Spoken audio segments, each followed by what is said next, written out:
What's going on, guys? So we are here in Jackson Hole, Wyoming at the GMC drive event. This is where we're going to test drive the HD trucks. All of these fifth wheels are connected to HD trucks, so we're going to have the opportunity to take these out and experience how the new GMC heavy duty truck tows.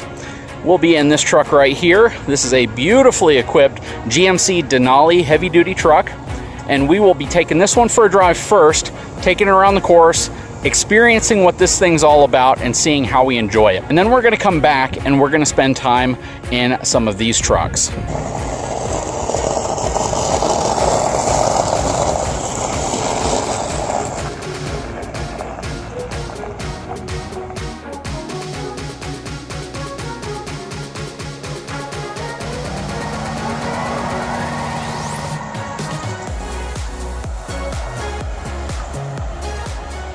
What's going on, guys? So I am inside of a 2020 GMC 2500 Denali heavy duty pickup truck.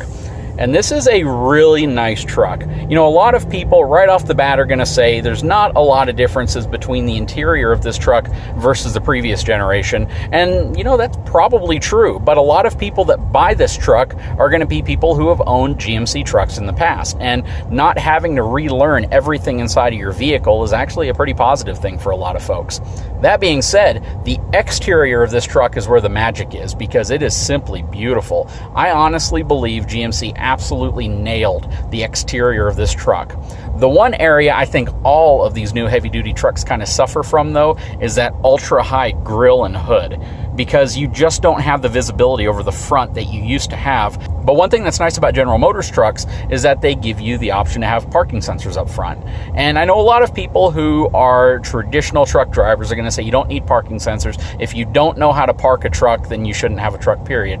But I can almost bet that a lot of people who say that have never been in some of these newer, much larger trucks. So in my opinion, having parking sensors just makes sense. All that being said, I am here with my good buddy Tim. Hey. He is a really cool YouTuber. You should subscribe to his channel. It's called Pickup Truck Plus HV Talk. If you type in Pickup Truck Talk, I made it real simple. 3 words, because truck guys like me are probably a little whiskey, a little beer or something. 3 words is simple. Pickup Truck Talk. Type that in, you'll find it. Don't worry about the Plus SUV. It's just a little add-on. Close enough, right? Yeah. As long as you find it, that's all that matters. That's it's a journey. It's the journey that matters. So I actually met this guy at the Ram Drive event. We had breakfast together and we talked about a lot of different things. So it's always good when you sync back up with other journalists and other folks who have the same passions as you do. This is a beautiful area, by the way. It is gorgeous in this part of the country.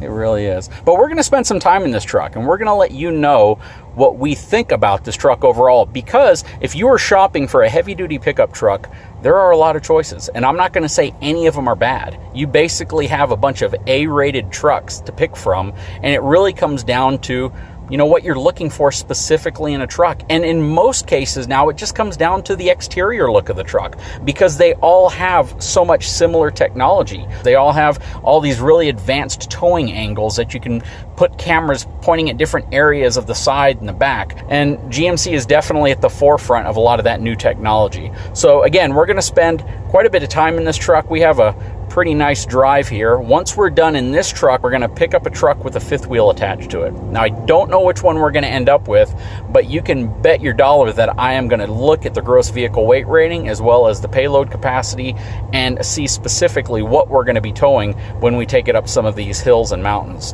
Because you might not be able to tell from this wide angle shot, but there are definitely some hills and mountains over here. Yeah, we're going over Teton Pass. We're going to go to Driggs, Idaho, so we're going to basically cross the border. What's going to be so interesting about that fifth wheel, though, is how it's going to change the look. So remember, on this truck, through the presentation things we've seen, this truck was designed with an RV in mind. When it's unladen, it just looks like a big bus.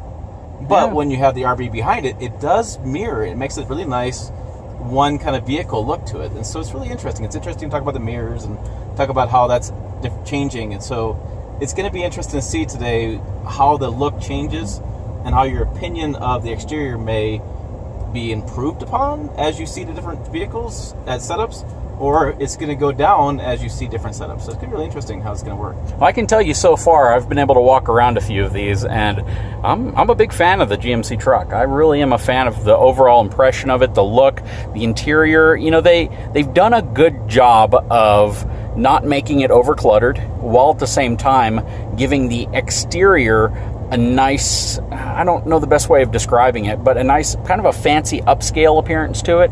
It definitely has that Denali appeal that a lot of people are looking for. I definitely like this front end better than the Chevy front end if I were going to be Agreed. extra critical. 100%. What interesting about the interior, though, is we have all these really great camera views, really exceptional camera views that you can see from the transparent view of the trailer, and we have a little small screen to see them on. It's just kind of disappointing to have these amazing camera views and a small screen.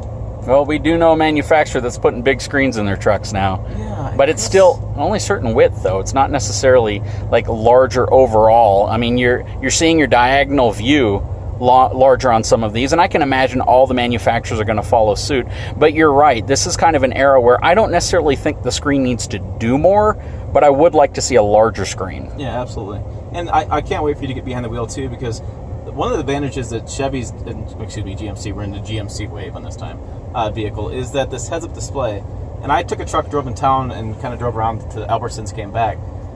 And I gotta tell you what, it's different. Yeah. From a truck guy to truck guy, it's not something you're used to seeing. I see these in luxury vehicles and European vehicles, but it is kind of nice. I mean, I got navigation on the screen. I got time, which is an interesting thing to have on the screen. I have the speed limit. I have how fast I'm going. Whether or not I choose to follow the speed limit or not, I can still see it, make the decision on my own. And so it's an interesting thing that they've done. They've taken away adaptive cruise, which is a little controversial. Some people love that feature. Some people don't love that feature. My wife freaking hates it.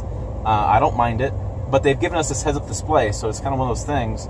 But it is nice. It's much more relaxing to be able to see that. It goes well. We have a bright, sunny day. I can still see the numbers.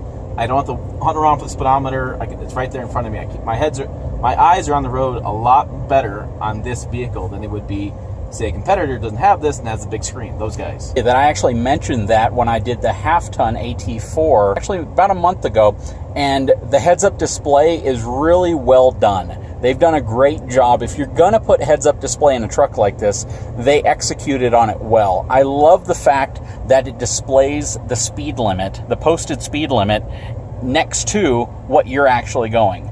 And that can actually be a ticket saver. That can get you out of a lot of trouble at times when the speed limit shifts rapidly. Now, one thing I haven't checked is how quickly it will change in conjunction to a sign, but for the most part, just knowing how fast you're going and how fast you should be going is going to be a big deal if you're in some areas where there's known to be speed traps. Well, yeah, and when you're towing, when you have a fifth wheel and stuff like that, you got enough on your mind. Like, you're worried about the tire pressures, you're worried about turning corners, you're worried about what the trailer's doing.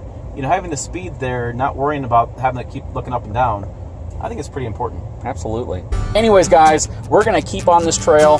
Tim, we're going to stay together this whole time? Absolutely. He's my new truck I partner. got a lot of things to say. Oh. Hey, so do I. We're YouTubers. I mean, getting us to shut up's the problem. Anyways, guys, if you haven't had a chance, take a moment and subscribe to Pickup Truck Plus SUV Talk and Big Truck Big RV. Talk to you guys later.